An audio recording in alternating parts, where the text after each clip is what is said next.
नमस्कार। डेहरी के पास स्थित सूरा मैदान में अभी प्रधानमंत्री नरेंद्र मोदी की सभा थी और इस सभा में तमाम महिलाएं पहुंची हुई थी। बड़ी संख्या में लोग उन्हें सुनने के लिए आए हुए थे। जो बातें कही गई प्रधानमंत्री नरेंद्र मोदी के द्वारा, उन बातों का असर सासाराम और काराकाट संसदीय निर्वाचन क्षेत्र में क्या पड़ेगा, क्या जो उनके द्वारा वादे किए गए, ये बात कहने की कोशिश की गई कि रोहतास और जो आसपास के क्षेत्र है उसके विकास को लेकर योजनाएं बनाई जा रही हैं, उसका भरपूर उसको क्रियान्वयन करने के लिए कोशिश की जाएगी। उन तमाम बातों पर भरोसा होगा। क्या इस बार शिवेश राम और उपेंद्र कुशवाहा जो दोनों प्रत्याशी हैं एनडीए के, वो दिल्ली तक का सफ़र आसान कर सकते हैं? इन्हीं बातों को समझने के लिए हमारे साथ एक वरीय नेत्री हैं, शीला जी हैं। ये भाजपा से जुड़ी हुई हैं और काफ़ी सशक्त तौर पर अपनी पार्टी की नीतियों को सामने रखने का कार्य करती हैं। प्रदेश उपाध्यक्ष हैं, यहाँ का चेयरमैन भी रह चुकी हैं, जिला परिषद के चेयरमैन भी रह चुकी हैं। जिस तरह से इनके द्वारा कार्य किया गया, सभी लोग उन कार्यों को जानते हैं। शीला जी, एक चीज़ हम जानने की कोशिश कर रहे हैं, अभी मन से जिस तरह से प्रधानमंत्री नरेंद्र मोदी के द्वारा कहा गया, उसमें सासाराम शहर या रोहतास जिले की समस्याओं का भी जिक्र किया गया। आपको लगता है कि अब वो दिन आ गया है जिन दिन के आने के कारण अब रोहतास में जो समस्याएं हैं उसका समाधान होगा? बिल्कुल होगा। और मैं आपको पूरा विश्वास दिलाना चाहती हूँ कि मोदी जी जो कहते हैं उसको करते ज़रूर हैं। जो वादे उन्होंने जनता से किए थे, उन वादों को पूरा करने का हमेशा उन्होंने काम किया है और दिन रात वो चिंता करते हैं जनता के हितों की और उसकी ओर आगे बढ़ते हैं। आपने देखा महिलाओं के लिए, युवाओं के लिए, नौजवानों के लिए, किसानों के लिए और गरीबों के लिए जो योजनाएं उन्होंने जन कल्याणकारी योजनाएं चलाई, उससे आम जनता जो है बहुत खुश है और इसीलिए जनता को मोदी की गारंटी पे भरोसा है। और उसी भरोसे के आधार पर मोदी जी पूरे आत्मविश्वास के साथ अब की बार 400 पार का नारा देते हैं और हमें पूरा विश्वास है कि काराकाट लोकसभा क्षेत्र से माननीय उपेंद्र कुशवाहा जी जो हैं, सिलेंडर छाप पर जो उनका चुनाव चिन्ह है, जनता उनको आशीर्वाद देगी और सासाराम संसदीय क्षेत्र से हमारे एनडीए के प्रत्याशी शिवेश राम जी को कमल छाप का बटन दबाकर जो है भारी मतों से विजयी बनाने का काम करेगी। और इस देश और प्रदेश की प्रगति के लिए ये आवश्यक है कि एनडीए की सरकार केंद्र और प्रदेश दोनों में आए।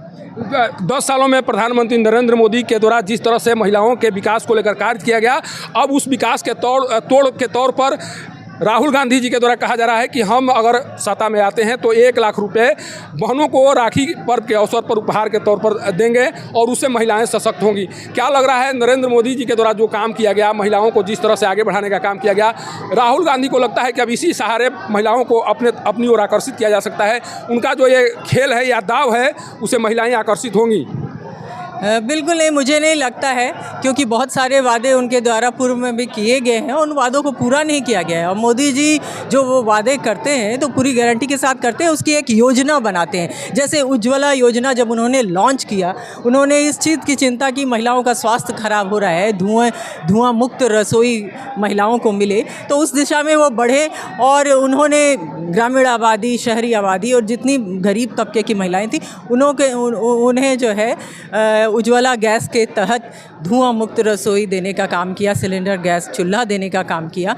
तो महिलाओं की चिंता उन्होंने स्वास्थ्य की और आर्थिक रूप से महिलाएं कैसे सबल हो उसके बारे में उन्होंने चिंता की। और स्वयं सहायता समूह के माध्यम से आज आप देखते होंगे गांव-गांव में जीविका दीदी आज आपको ग्रुप चलाती हुई नज़र आती हैं और ये आपका आर्थिक संबल देता हुआ आपको दिखता है। महिलाएं आत्मनिर्भर हो रही हैं और जिस तरीके से सारी योजनाओं को मातृशक्ति को समर्पित करते हैं, तो इससे महिलाएं सशक्त हुई हैं। और लोकसभा और विधानसभा में यहाँ तक आरक्षण भी माननीय मोदी जी के द्वारा ही सदन में रखा गया है और वो पास भी हो गया है। तो आने वाले लोकसभा विधानसभा में महिलाओं की भागीदारी राजनीति में देखने को मिलेगी, उनकी आवाज़ को सुनाई जाएगी।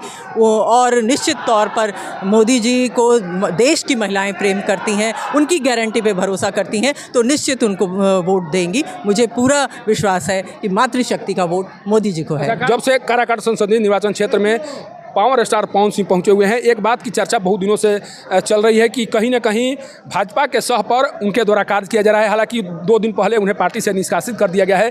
आज मंच से किसी भाजपा नेता के द्वारा पवन सिंह का नाम नहीं लिया गया। नित्यानंद के द्वारा जो वीर कुंवर सिंह का कार्यक्रम था उसको लेकर स्वाभिमान से जोड़ने की कोशिश की गई, लेकिन किसी वरीय नेता के द्वारा पवन सिंह का नाम नहीं लिया गया। अब क्या माना जाए, क्या जो लोग कह रहे थे कि कहीं ना कहीं भाजपा के इशारे पर ये सब कुछ हो रहा है, आज जिस तरह से मंच से किसी नेता के द्वारा पवन सिंह जी का नाम नहीं लिया गया, इसे किस तरह से देखा जाए?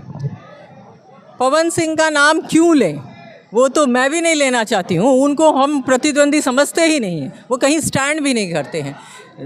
निर्दलीय प्रत्याशी है, पावर स्टार अपने आप को बोल रहे हैं, स्टार हो सकते हैं, लेकिन ऐसा नहीं है। आपके फ़ैन फॉलोइंग हो सकती है, लेकिन आपके वोटर्स नहीं हो सकते। तो फ़ैन फॉलोइंग को अगर आप वोटर मानते हो तो भाई खुश रहो, वो तो 4 तारीख को आपको पता चल जाएगा कितने बड़े आप स्टार हो और कितना आपके पास वोट है। बीजेपी का स्पष्ट कहना है, हमारा पवन सिंह से कोई लेना देना नहीं है। माननीय सम्राट चौधरी जी ने, नरेंद्र मोदी जी ने, हमारे सिपाही उपेंद्र कुशवाहा जी हैं, एनडीए के प्रत्याशी है, और पूरा जो भारतीय जनता पार्टी है, जो पूरा एनडीए है, वो इंटैक्ट है और वो उपेंद्र कुशवाहा जी के साथ है। तो ये तो विपक्षियों के द्वारा भ्रम फैलाने की कोशिश की जा रही है, एक समाज विशेष के अंदर कोशिश की जा रही है कि इस समाज का वोट नहीं मिल रहा है, ऐसा कह करके। लेकिन ऐसा कुछ नहीं है, हर समाज का वोट जो है वो उपेंद्र कुशवाहा जी को मिल रहा है। वो कितनी भी हवा उड़ा लें, और विपक्षी सोच रहे हैं कि वोटों का बंटवारा हो ताकि हमारा प्रत्याशी निकल जाए, तो वो दिमाग लगा रहे हैं, वो लगाएंगे, आगे भी लगाएंगे। लेकिन जनता बहुत समझदार है, काराकाट की जनता पर मुझे पूरा भरोसा है, वो उनके छलावे में आने वाले नहीं है। अपना एक एक वोट जो है एनडीए के पक्ष में, हमारे प्रत्याशी उपेंद्र कुशवाहा जी के पक्ष में देंगे, और वो निश्चित तौर पर काराकाट से जीत के संसद में जाएंगे। ये है भाजपा के उपाध्यक्ष, बिहार प्रदेश उपाध्यक्ष शीला जी, जिनका साफ कहना है कि विपक्षियों की चाल हो सकती है कि पावर स्टार पवन सिंह के बारे में जो कुछ बातें कही जा रही हों, या ये कहा जा रहा हो कि कहीं ना कहीं भाजपा के द्वारा उन्हें समर्थन देने की कोशिश की जा रही है, लेकिन इसमें कहीं कोई सच्चाई नहीं है। सीधे तौर पर एक चाल के तौर पर ये देखने की कोशिश कर रही हैं। लेकिन इतना तो तय मानिए कि जिस तरह से पावर स्टार पवन सिंह के द्वारा जो कार्य किया जा रहा है, या जिस तरह से अपना चुनाव प्रचार किया जा रहा है, उस चुनाव प्रचार के बदौलत ये तय मानिए कि लड़ाई तीकोड़िए होती हुई दिखाई पड़ रही है। ये लोग भी मान रहे हैं, लेकिन 4 जून को क्या होगा, इस पर सबकी निगाहें टिकी हुई हैं। सोरा स्थित कार्यक्रम स्थल से पब्लिक न्यूज़ के लिए सत्येंद्र चौबे की रिपोर्ट।